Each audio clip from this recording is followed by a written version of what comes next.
হয়ে যাব সামনে। কোন আতঙ্কের ছাপ নেই। উনি তখন ব্যাগ বছরের মধ্যে সারা বাংলাদেশে 1 কোটি যুবকের ইনশাআল্লাহ আমি আমার বক্তব্য দীর্ঘায়িত 11,000 মানুষের কর্মসংস্থানের জন্য আমরা ব্যবস্থা নেব। অত্যন্ত বিশ্বস্ত, অত্যন্ত ঘনিষ্ঠ মানুষদের সন্তান থাকবে বলে আমি বিশ্বাস করি না।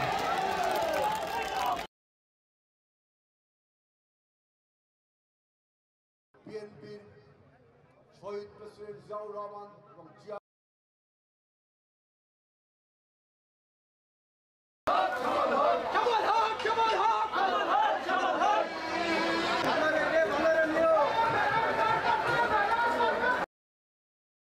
এদেশে নামাজ কায়েম করতে হবে। এদেশে নামাজ কায়েম করতে হবে। 18 কোটি মানুষ নামাজি হলে তারা যদি কেউ একটি দাঁড়িপাল্লা মার্কায় ভোট দেয় তাহলে সে 18 কোটি মানুষের সওয়াবের সমান নাকি সে সওয়াব পাবে। কি বলেন তো, কি বলা উচিত এই কথা শোনার পর? বলেন, জোরে বলেন, জোরে বলেন। কত রকম টিকিট যে নিয়েছেন জান্নাতে যাওয়ার।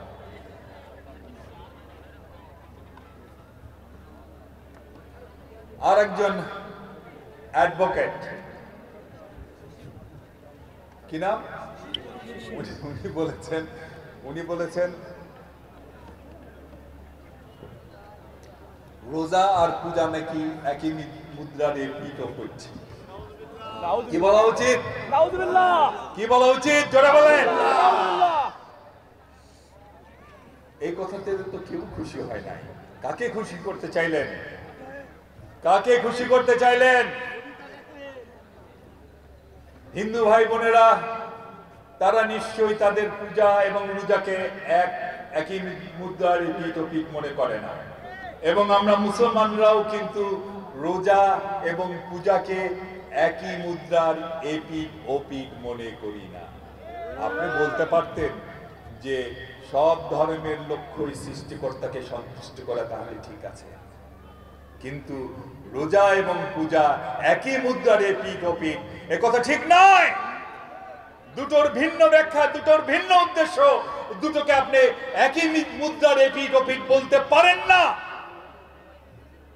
আমির হামজা সাহেব বলেছেন বাংলাদেশে নামাজ কায়েম হলে নাকি এটা হবে ওটা হবে। বাংলাদেশে নামাজ কায়েম আছে ইনশাআল্লাহ। আপনাদের কাছে আমাদের নামাজ শিখতে হবে না। ওনাদের নেতা আমেরিকায় গেছে। ওনাদের নেতারা ইদানিং আমেরিকার সাথে না পৃথিবীর বিভিন্ন উন্নত দেশের রাষ্ট্রনায়কদের সাথে কথা বলছেন। তারা নাকি বলেছেন জামাতে ইসলাম, আপনারা জামাতে ইসলাম, আপনাদের লগোর মধ্যে আল্লাহর নাম আছে, আপনাদের লগোর মধ্যে এটা কি বলে, আসিমউদ্দিন কি বলে, আকিমউদ্দিন আছে। এইসবের মধ্যে কেমন জানি মৌলবাদী গন্ধ করে। আমরা জামাতের দিকে, আমরা জামাতকে সমর্থন করব যদি এগুলো সরান। ভাইরা আমার, এই নির্দেশ পাওয়ার 3 ঘন্টার মধ্যে জামাতের লগো চেঞ্জ হয়ে গেল, আল্লাহর নাম উঠে গেল, আর আকিমউদ্দিন উঠে গেল। চিন্তা করেন, যারা বিদেশের নির্দেশে নিজেদের লগো থেকে আল্লাহর নাম তুলে ফেলতে পারে, তারা ক্ষমতার জন্য এমন কোন কাজ নাই তারা করতে পারে না। ওইখান থেকে যদি নির্দেশ আছে, ওখান থেকে যদি নির্দেশ আছে, জামাতের আমির সহ যারা আছেন সবাই হাফ প্যান্ট পরে চলাফেরা করবেন, এনারা হাফ প্যান্ট পরে চলাফেরা শুরু করবেন।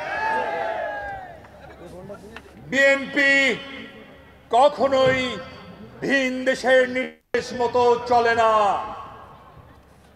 বিএনপি জনগণের সাথে আছে। জনগণের নির্দেশ উপরে আল্লাহ, নিচে দেশের জনগণ, এর বাইরে আর কারো নির্দেশ বিএনপি মানে না, কোনো দিনই মানবে না। যদি ক্ষমতায় যাওয়ার জন্য বিদেশিদের সমর্থন নিয়ে তাদের কথা মতো কাজ করতে হয়, তবে স্পষ্ট ভাষায় বলে যায় 16 বছর বিরোধী দলে ছিলাম, প্রয়োজনে যুগ যুগ বিরোধী দলে থাকব, প্রয়োজনে শত শত জীবন দেব, প্রয়োজনে হাজার হাজার গুম হব, প্রয়োজনে বছরের পর বছর জেল খাটব, তবুও ভিনদেশীদের নির্দেশ মতো বিএনপি তার অবস্থান এক চুল বদলাবে না। ঠিক আছে তো? ঠিক আছে না ভাই? ঠিক আছে না ভাই? যে ক্ষমতায় জনগণের ভোট নাই, যে ক্ষমতার পিছনে ওই ভিনদেশীদের হাত আছে, সেই ক্ষমতা ভাই আমাদের দরকার নাই।